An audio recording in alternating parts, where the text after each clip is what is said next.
Buenos días, hermanos, espero que estén bien por la gracia del Señor.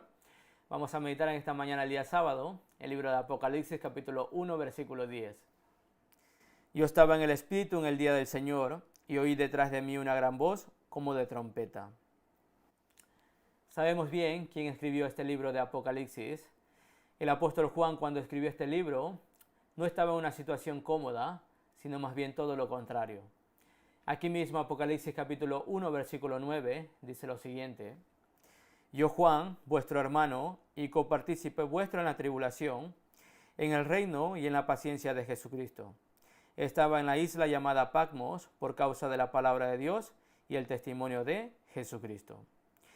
Sabemos bien que el apóstol Juan fue desterrado aquí a esta isla llamada Patmos por causa de la palabra de Dios y del testimonio de Jesucristo. En otras palabras, estaba sufriendo por causa del Evangelio.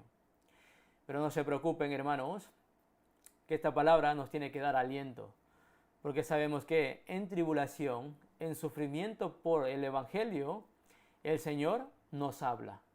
Aquí el apóstol Juan recibió esa voz del Señor como voz de trompeta.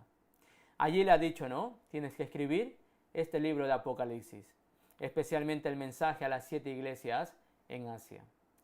Por eso ustedes no se preocupen, hermanos, teniendo sufrimiento, angustia por el Evangelio, por la palabra de Dios y por Jesucristo, recibirán el buen mensaje del Señor. Podría ser para nuestra vida personal o también para edificar a la iglesia. Entonces hoy quería meditar sobre trompetas. En la Biblia aparece muchas veces esta palabra trompetas, pero no siempre coinciden los mismos significados. Por eso todas las partes que existe esta palabra trompetas tiene su propio contexto. Pero aquí, ¿qué es trompeta? Yo quiero explicar solamente una cosa. En Números capítulo 10, versículo 2, dice lo siguiente: Hazte 2 trompetas de plata, de obra de martillo las harás, las cuales te servirán para convocar a la congregación y para hacer mover los campamentos. La trompeta tenía que ser de obra de martillo, es decir, no tenía que ser de obra de fundición, sino a base de golpes, ¿no? Martillos. ¿Qué significa martillo? Primero hay que golpear varias veces. Esto indica perseverancia, constancia. En otras palabras, disciplina. Y también golpear, ¿no? Indica dolor, sufrimiento, tribulación por causa del Señor. Por eso en nuestras vidas cristianas, trompetas indica a nosotros. Pero para hacer una buena trompeta que tenga un buen sonido, tengo que tener estas dos cosas: disciplina y sufrimiento por el Evangelio.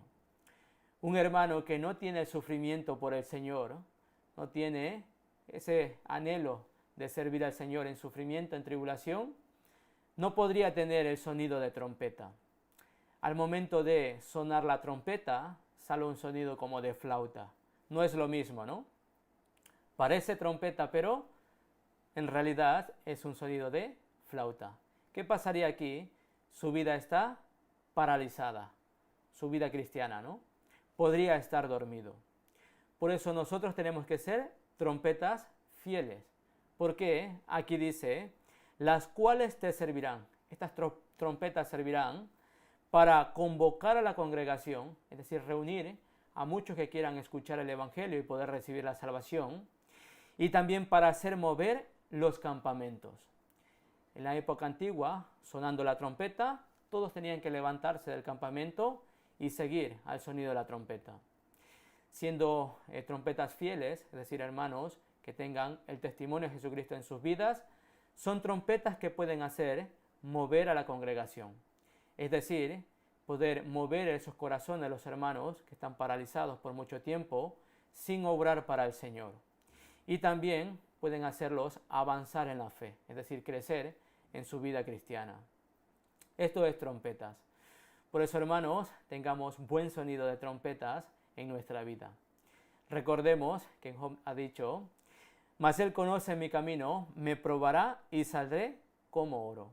Para hacer una trompeta que tenga buen sonido, tenemos que ser probados, tenemos que ser entrenados a base de martillo, ¿no? Esto, perseverancia, disciplina en la vida de fe y también sufrimientos por el Evangelio, como el apóstol Juan. En ese momento oiremos la voz del Señor como voz de trompeta. Hoy hasta aquí, hermanos. Espero que tengan gran gozo en cada una de las iglesias. Nos vemos en la próxima meditación, si el Señor lo permite.